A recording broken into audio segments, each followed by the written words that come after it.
10 more times WWE fans hijacked a match. Let's watch. 1, 2, is this on? One of the ways fans voice their displeasure is by derailing and taking over matches and segments. This place is insane. They're chanting. They're not insane. They're brilliant. They're chanting my name. They've gone nuts. Crowds usually do this by frequently chanting negative things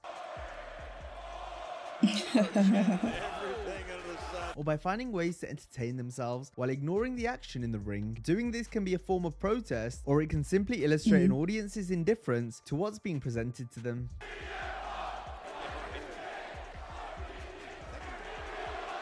think they're chanting, "We want Lesnar." Join us as we go through several matches that were negatively affected by an audience, as well as 2 examples where crowd hijacking was done positively. Here are 10 more times fans. I could tell that came from deep down inside his chest. Polarizing Roman Reigns Jesus. going against someone who the audience didn't care for in Jinder Mahal, occurring at the Money in the Bank pay-per-view in 2018. It was clear the people weren't going to be into this match right from the beginning, as the Chicago faithful rained down chants for one of their hometown favorites. Simply a spectator, much like we are. This was followed by a boring and NXT chants. Looking to strategize with Sunil.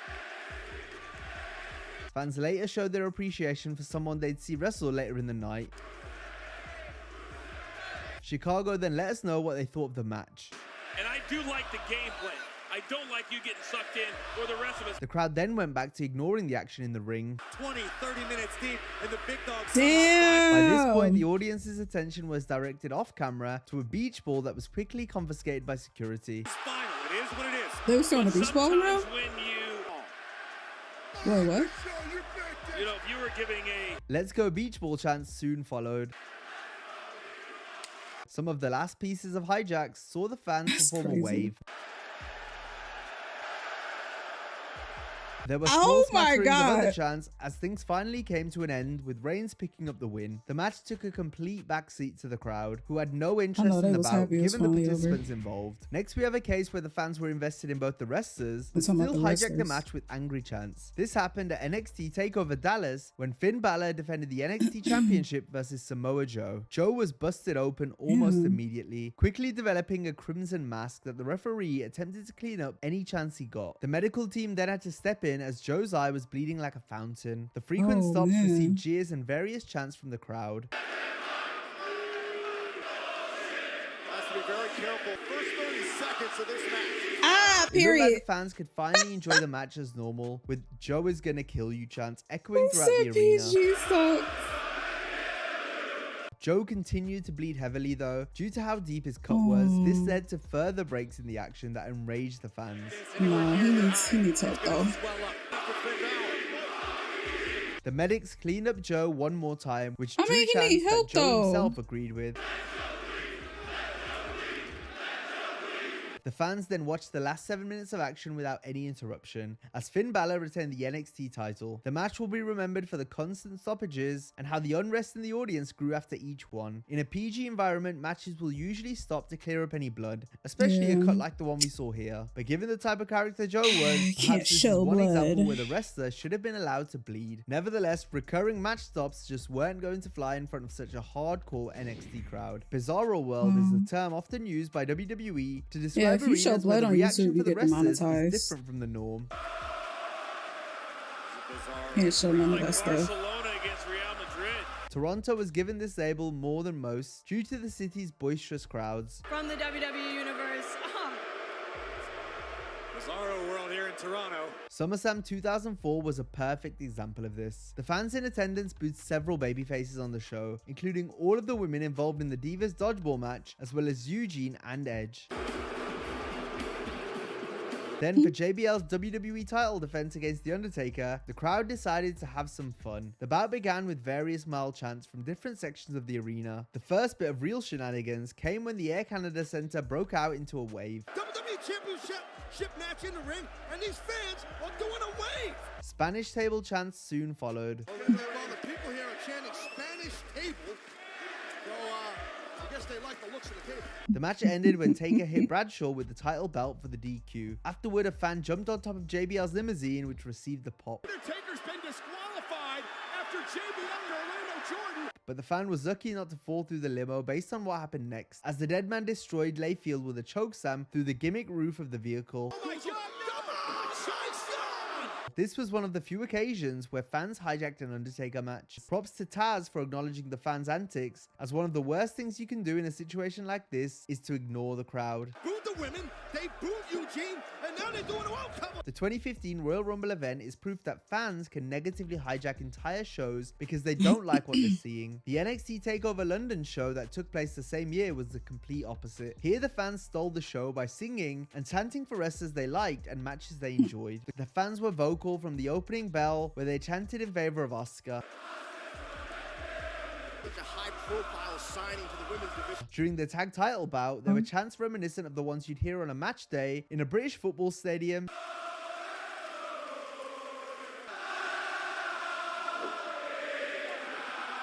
The London crowd famously serenaded Bayley during her women's title match against Nia Jax. And she can defend it. Until that happens, there's a chance. All in all, it was an incredibly fun show with great matches that were made even better thanks to a raucous crowd. Just squeeze! Just squeeze! Crowds will sometimes play with beach balls during matches they're not interested in, or if they just want to have some fun.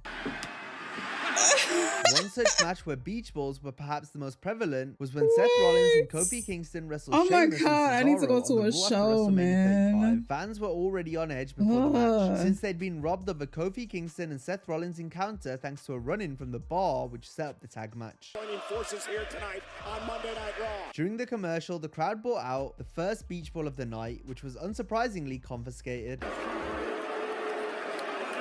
Yo, the crowd is a troll.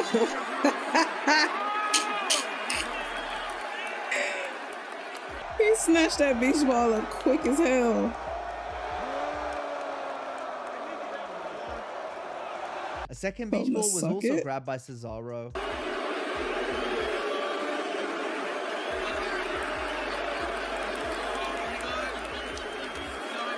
Dude, that is not your job.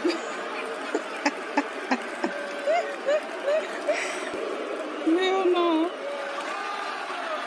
We Want Beach Ball chants could be heard after Raw returned from commercial. Knife edge chop from the Beast Slayer. Before a third and fourth beach ball then appeared. No, this with is Beach rude. Ball Mania in the This is stands. rude.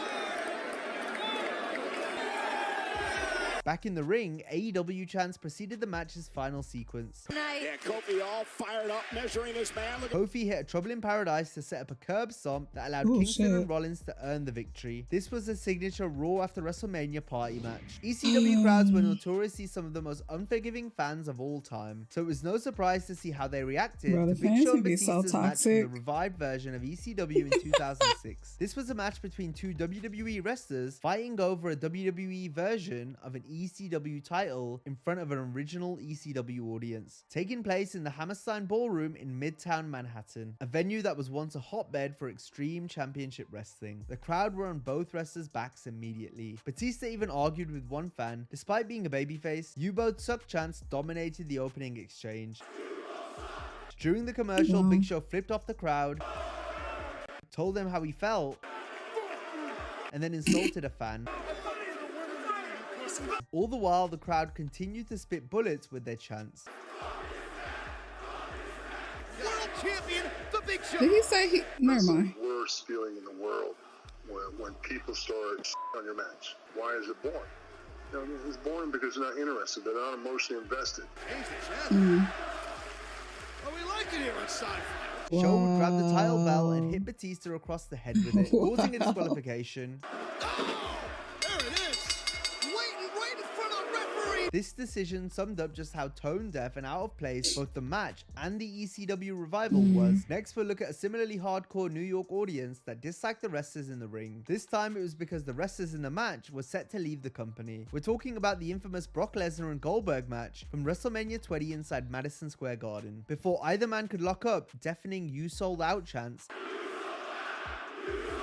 as well as the "Hey Hey Hey Goodbye" song, reverberated around MSG. This infuriated Lesnar and Goldberg, who still hadn't touched. prompting special referee Stone Cold Steve Austin. I'm not gonna lie, some of these chants are justified though. The crowd soon turned their attention to the rattlesnake. If a match Things is eventually got physical, but the match continued to be panned by the audience. Egos of these two massive individuals. Austin now beginning reluctantly. Oh wow. Hogan chants rang out from the crowd as a fan dressed as the Hulkster engaged in a promo battle with a fan dressed as the Macho Man. Both fans were reportedly thrown out for disrupting the show. Goldberg eventually got the win by hitting a spear and jackhammer combination. Following the match, Lesnar threw up the double birds first to the camera. That was to Vince right there. That wasn't to the fans. And then to Austin, leading to Brock eating a stunner. There was one for Goldberg too, as Stone Cold stood tall in the ring, bringing an end to one of the most surreal matches in WWE history.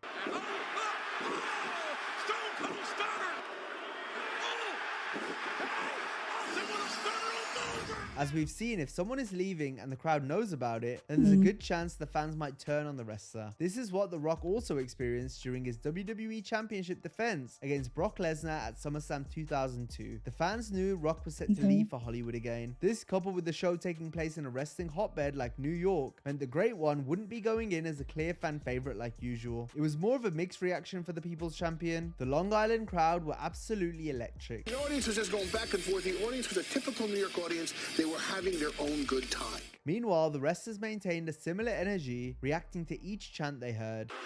With the Rock, keeping the pressure. Okay. Well, that's why. Because at the time, I never understood why. Stopped at one point to take it all in. I never understood why he was being booed. So that's why, because he was going The finish Hollywood. came when Lesnar countered a rock bottom into an F5. Brock became the youngest WWE champion to date at age 25 in what proved to be a star-making match. After the show went off the air, The Rock embraced the negative reaction. Firmly planting the seeds for the Hollywood Rock run that was to follow. Oh, that's why.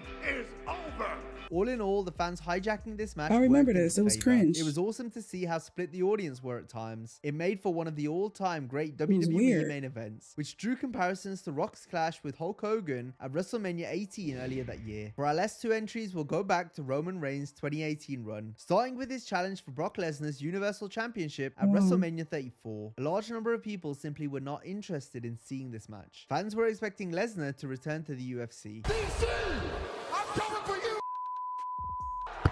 Meaning Mania 34 was likely to be another crowning moment for Reigns, someone who many of the audience were not behind. This meant the audience quickly turned on the match. They began their hijack with chants for wrestlers who either weren't with the company or on the show. A separated shoulder after that. Oh my God. Then it was beach ball time, but security was quick to snatch the ball away, leading to boos and delete chants. If it means tearing the title, he's had an opportunity. Another ball appeared, however this one was gone within a few minutes.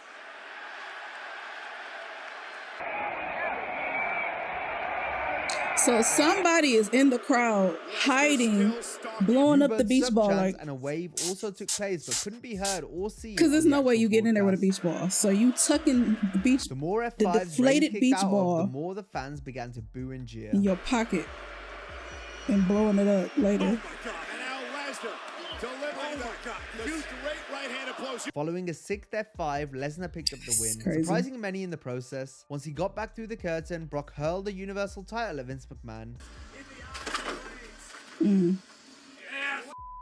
This was reportedly due to Vince changing the original finish, which would have had Reigns winning. A month after Mania, and fans still weren't taking well to the big dog. Reigns had been getting booed out of buildings in the lead up to his match at Backlash 2018 versus Samoa Joe.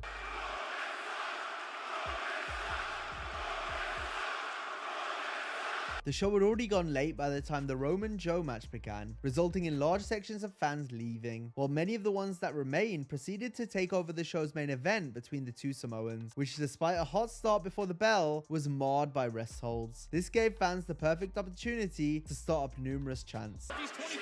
That's why he's the... Oh, he is today. And it looks like Samoa Joe... Attention then turned away from the match. No question, this pace favors Samoa Joe. Reigns got the win after hitting a spear as the droves of people could be seen leaving the arena, putting an end to a pay-per-view that is best remembered for its weak final match. The hijacking of the main event would have been worse had much of the crowd not already left. While for the ones that stayed, you could tell how tired they were following a lengthy show. Now, if you enjoyed this video, be sure to check out our first installment some of these are of justified. 10 times fans hijacked the match. I agree. Have a great day. Like that, what was that one match? That Kane versus Imposter match? That shit was ass. So they deserve to be booed. But that's gonna do it for this reaction. I'll leave some comments down below. Let me know what you guys think, and I will see y'all in the next one. Toodles.